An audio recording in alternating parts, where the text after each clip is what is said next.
Morning friends, now we will discuss criteria of good research. Before we will read research process. Now start good research. The purpose of the research should be clearly defined and common concept be used.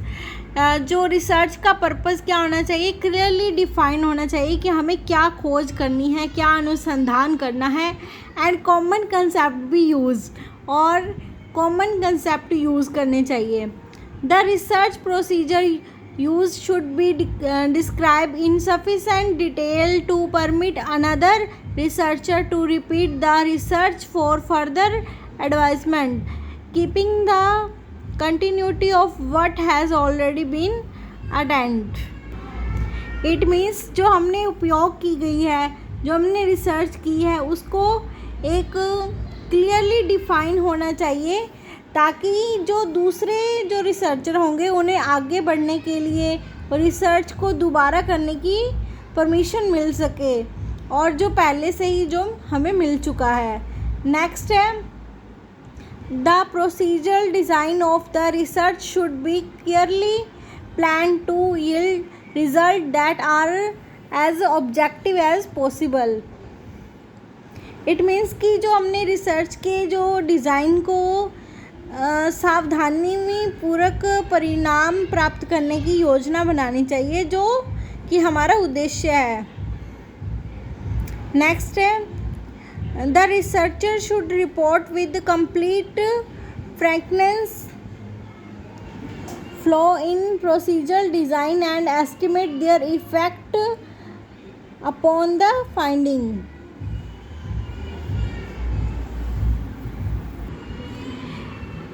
Researcher को जो पूरी clearly उससे report करना चाहिए कि जो भी design और उसमें जो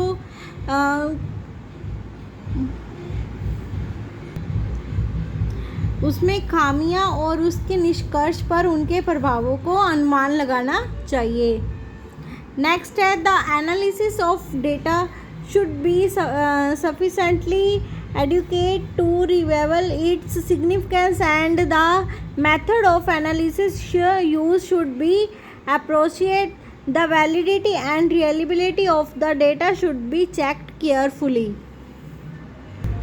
जो डेटा है उसको डिस्क्राइब एक पर्याप्त रूप से करना चाहिए ताकि हम उसके जो सिग्निफिकेंस है उसको समझ सकें और उसको यूज़ करने के लिए हमें रिसर्चर है जो वो डेटा मिल सके और डेटा की जो विश्वसनीयता है उसको हम सावधानीपूर्वक अपने उसको चेक करेंगे.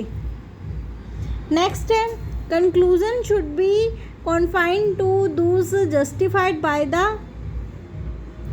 data of the research and limited to those for which the data provide an adequate basis. जो रिसर्चर है उनके डेटा को हम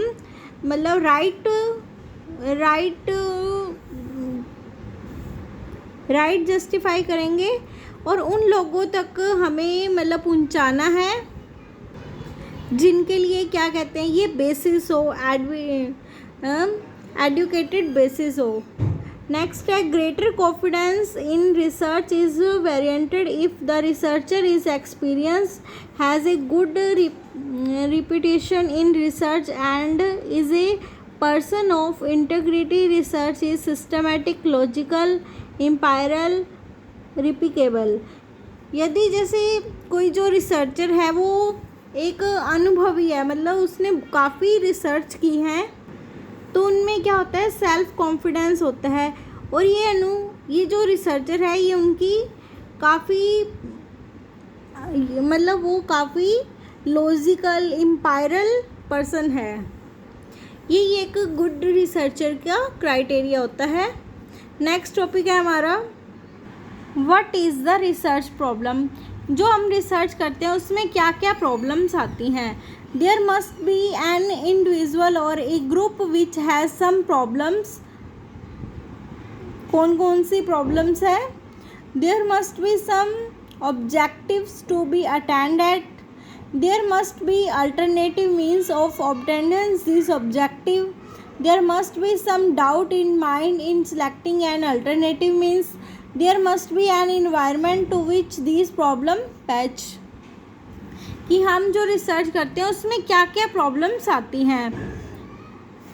सबसे पहले क्या है कि हमें जो कुछ ऑब्जेक्टिव है उनके बारे में नॉलेज नहीं होती और उनके कई बार कुछ ऐसे ही ऑब्जेक्टिव होते हैं जिनके अल्टरनेटिव मीनिंग्स होते हैं, जिससे हमें क्या होता है रिसर्च में प्रॉब्लम आ जाती है.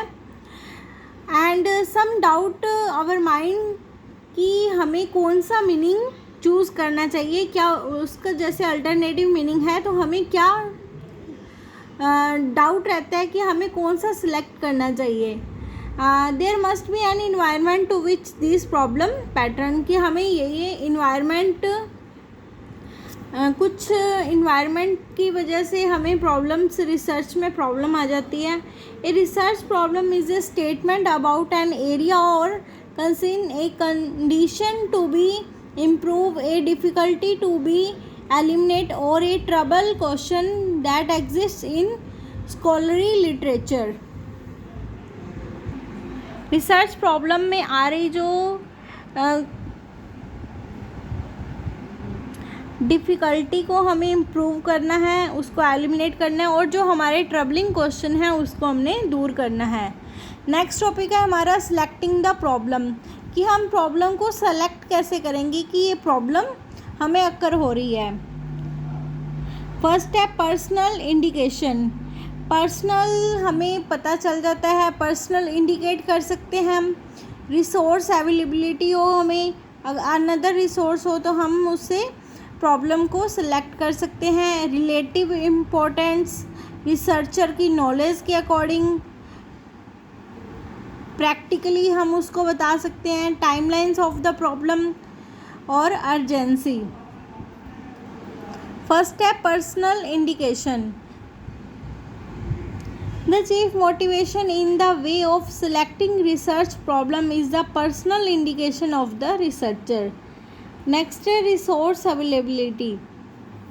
यदि हमारे पास रिसोर्स अवेलेबल हो तो हम क्या है उसको रिसोर्स की जो हम कोई एग्ज़ामिन के द्वारा हम क्या है सेलेक्ट करेंगे problem.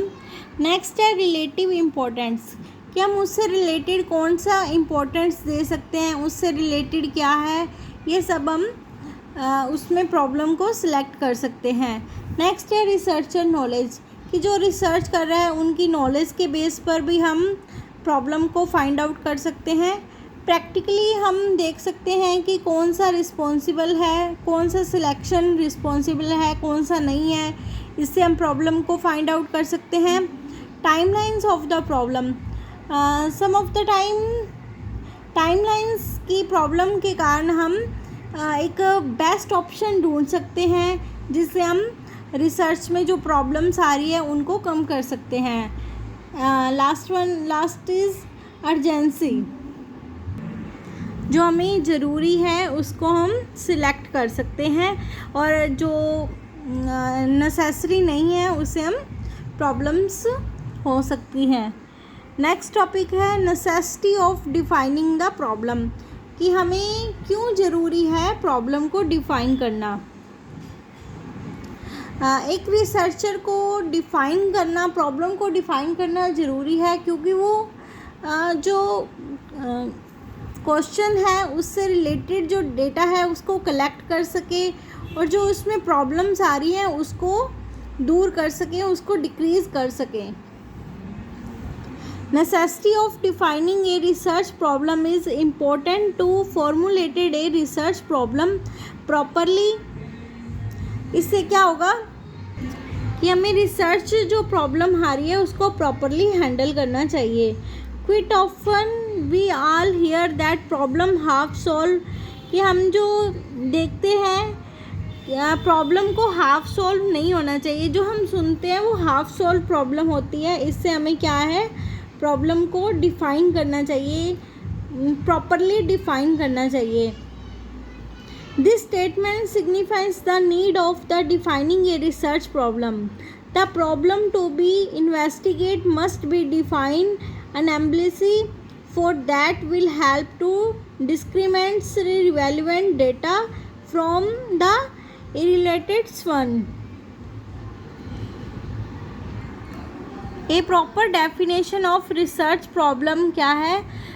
Will enable research problem the researcher to be on the track wherever all ill-defined problem may create hurdles. What data are collect? What characteristics of data are relevant and need to be studied. कि हम जो problems क्या आती हैं कि कोई भी question है, व्हाट डाटा आर कलेक्ट, हमने कौन सा डेटा कलेक्ट किया है, कौन से character of data relevant and need to be study, हम कौन सा डेटा को पढ़ रहे हैं, ये सब क्या है, ये सब रिवेलेवेंट करने के लिए हमें जो प्रॉब्लम है उनको डिफाइन करना पड़ेगा. The researcher can will plan his strategy and find answer to all question only when the research problem has been well defined. यदि हम प्रॉब्लम को पूरा डिफाइन करेंगे तभी हम एक अच्छी स्ट्रैटेजी एंड प्लान के द्वारा हम उसका फाइंड आउट करेंगे आंसर. नेक्स्ट टॉपिक है technique involve in defining a problem. Problem को डिफाइन करने की क्या टेक्निक है? State the problem in a general वे. जो भी प्रॉब्लम है उसको स्टेट एक जनरल वे में डिफाइन करना. Understand the nature of the problem. जो नेचर प्रॉब्लम आ रही है उसको समझना. सर्वे द अवेलेबल लिटरेचर. और जो पहले से जो अवेलेबल है उसका सर्वे करना और उनकी प्रॉब्लम को डिफाइन करना. Go for discuss for developing idea. कुछ नया डेवलप आइडिया डिस्कस करना. Refresh the research problem into a working proposition. और हम जो प्रॉब्लम है उसको रिफ्रेश दोबारा प्रॉब्लम को उस वर्क करेंगे. That is the technique involve in the defining a problem. Thank you friends.